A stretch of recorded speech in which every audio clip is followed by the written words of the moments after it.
Hey guys, how's everyone doing? This is Sir Jedi Sentinel, and welcome back to another Sentinel vlog. This one is a Big Finish unboxing for everything I purchased from January and February of 2019. Like I said, and I'm just doing this between videos, like I said, I don't have to do any editing, so I can just record this and upload it, and quick and easy. So I have 4 things to go through, and let's just get right into it. The first one I'm going through, I have to pick it up. I already opened. Now, this has happened in my last few videos. Excuse me. And I promise, as much as possible, I'm not going to try and make this a thing. It's just, the first time it happened, it's because there was a mix-up in my order. I had to get it resolved, and after that, I got paranoid. The second time it happened, which was the video previous, I felt like I had a lot, and I felt like opening them ahead of time was just going to save me time recording in the video. So, like I said, to avoid it as much as possible, from now on, what I'm going to do is, I'm only going to pre-open things if I ordered a series or a story arc or something similar to that, because because Big Finish doesn't package them like that, so I'm only going to open them so I can rearrange them and present them in order. I kind of have a thing about that. So anyway, I think it was last month, might have been at the end of December, I don't remember when exactly it was, Big Finish had another warehouse clearance sale. They heavily reduced the price of much of their stock so they could empty out the warehouse and make room for new stock. And from that, I got the first 3 series of Gallifrey. Gallifrey was another Big Finish spin-off. Totally blanked. Anyway, Gallifrey is set after Season 18. In Season 18 of Classic Who, Tom Baker's final season, the Doctor and Romana went into I don't want to say dimension. It was called E-Space. It was a galaxy universe. Again, I don't remember. Smaller than ours. And it was a thing. That's where they met Adric. At the end of the E-Space stories, Romana stayed behind with K9. So basically, the premise of Gallifrey is that Romana and K9 came back to this universe, and Romana became Lord High President of the Time Lords. And the head of her security is Leela, who parted ways with the Doctor and stayed behind on Gallifrey in the Invasion of Time. I think this Gallifrey was just done, so Big Finish could have an excuse to use Romana, Leela, and K9. While at that point when Tom Baker was still saying he didn't want to come back. But, I don't know, but yeah, something interesting about Gallifrey is that, or something amusing, is that it has both K9 Mark 1 and Mark 2, which is kind of cute. Also, speaking on that, because as I said, this stars 3 Tom Baker companions, Romana, Leela, and K9. Mary Tam is also in this series. She's not playing Romana 1, she is playing a new character called Pandora. And that's pretty much all I know about the character. So yeah, the first 3 series, which were on clearance in the warehouse deal, I bought here. And then series 4, they switched to box sets, which I haven't started buying beyond that.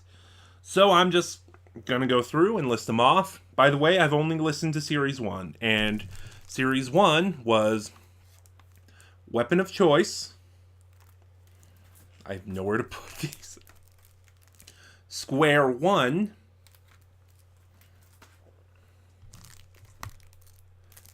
The titles aren't on the front, by the way. So I have to kind of pause for a second to find them and read them. The Inquiry. Oh, that reminds me, from Trial of a Time Lord, Colin Baker's second season, Gallifrey, at least the first 3 series, also has Linda Bellingham reprising her role as Inquisitor Darkle, who is one of my favorite Time Lords. And The Inquiry was my favorite stories of Series 1.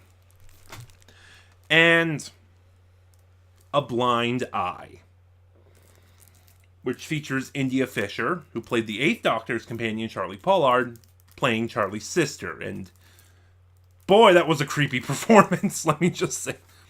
And then Series 2 starts with...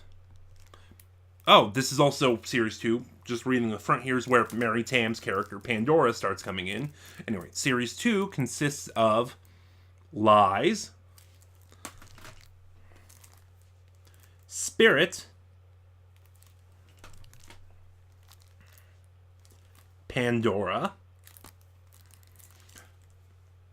I'll come back to that in a second. Insurgency.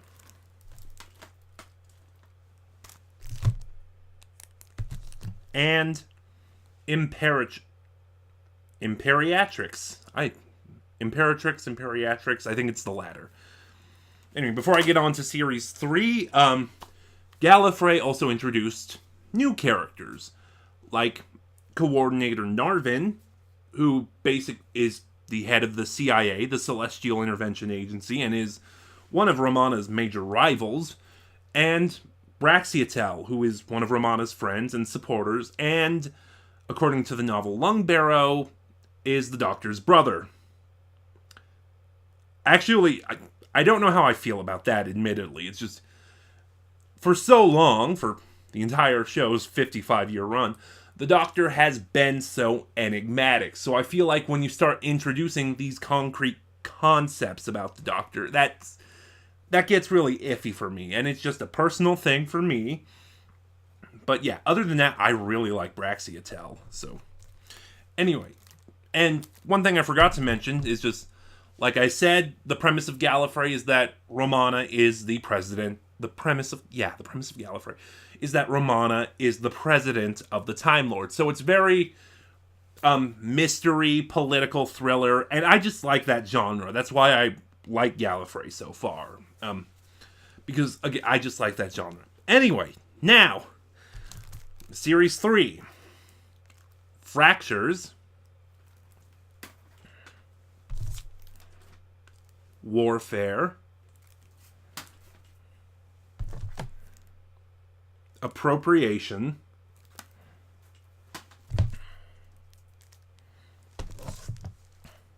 Mind Bomb. And Series 3 concludes with Panacea. At least I think that's how you say that. I've only ever seen that word written. But yeah, those are the first 3 series of Gallifrey. Like I said, after this, they move to box sets, and I haven't gotten that far into the series yet. So now, onto the boxes, of which there are only 3. Oh, real quick, too, because I always present these.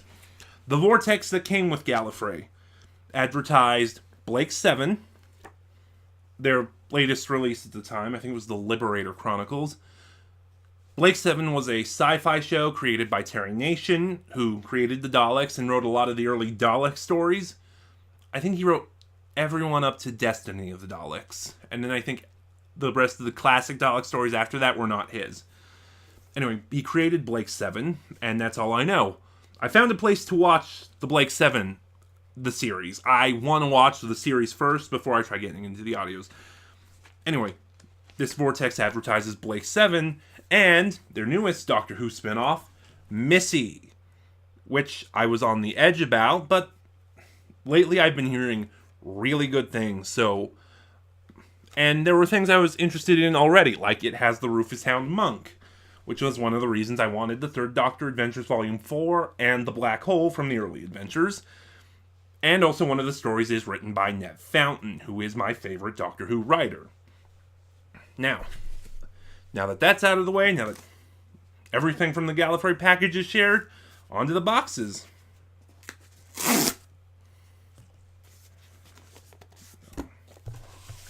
And the Vortex, again, is Blake 7, Missy. And this one is the Fourth Doctor Adventures, Series 8, Part A. If you've been following the Sentinel Vlogs' sister series, and I just realized I said my channel name wrong. Shoot. oh well, I knew I would have to, that would be an adjustment and that I would have to work on it. Anyway, if you've been following my sister series, Sentinel Reviews, I have been covering the Fourth Doctor Adventures, Series 8. And one of the main reason why I got this is that they gave the Fourth Doctor a new companion, Anne Kelso, played by Jane Slavin, who, in reality, is one of Tom Baker's closest friends. And they've been friends since Series 2. So it's like, okay, of the Big Finish Doctors, the Doctors on Big Finish, the Fourth Doctor hasn't gotten a new companion yet, a Big Finish exclusive companion. So I thought that was really interesting, and it's why I got Series 8, because, because otherwise I haven't really gotten into the Fourth Doctor Adventures. I have a few stories here and there, and I have Series 6. But yeah, on Sentinel Reviews, I am currently working through reviewing Series 8. I finished Series 8A, I'm on Series 8B, and I think after this video, I'm going to start doing my review for Fever Island. So, yeah, but no, Series 8 was great. And of what little of the Fourth Doctor Adventures I listened to, I'd say on the whole, Series 8 is the best. Next one. And I think I know, well, I know what they are, but just based on the order, I think I know what's next. Blake 7, Missy. I think that's what they all are. And this one. Another one I've already reviewed. The Diary of River Song Series 5. Now, I've been very vocal about it, and you're probably annoyed because I keep talking about it. The Diary of River Song is my favorite Doctor Who spinoff. And recently, I am still back and forth on it, but Series 5 either replaced Series 2 or it's tied with Series 2 as my favorite release in this range so far. Although I do think Series 3 is the best. But yeah, this one, River takes a break from meeting the Doctor, which I hope they don't stop that indefinitely. Just, we've gotten so far, River's met the 8th, 7th, 6th, 5th, and 4th Doctors, that it's just, can she complete the set? And I know that's just fan service, but it's like, yeah, but yeah, in a change of pace, rather than meeting the Doctors, River faces the Master. 4 of them: Michelle Gomez, Jeffrey Beavers, Eric Roberts, and Sir Derek Jacobi. I'm not going to talk too much about it, because I already reviewed Series 5, but I loved this set. And even though she's still meeting other characters from the canon, this set really showed that, yeah, River can stand on her own now. And the last package. Let's see what I have here. I forgot where I put all the trash. Blake 7 and Missy is the Vortex again. I think, yeah, these were all January stuff. And this one was the First Doctor Adventures Volume 3. And, you know, the First Doctor Adventure sets star the cast of An Adventure in Space and Time doing the First Doctor Adventures. David Bradley as the Doctor, Claudia Grant as Susan, Jamie Glover as Ian, and Gemma Powell as Barbara. And, you know, the more I hear these, like, the First Doctor Adventures keep getting better and better. To the point that I'd say Series 3 is, or Volume 3, it's not a, yeah, Volume 3 is probably the best so far. And at the very least, I'd say that, because the way they do the First Doctor Adventures is they do, rather than 4 one-hour stories, they do 2 two-hour stories. So they do a full-length story like the Main Range or the Early Adventures. And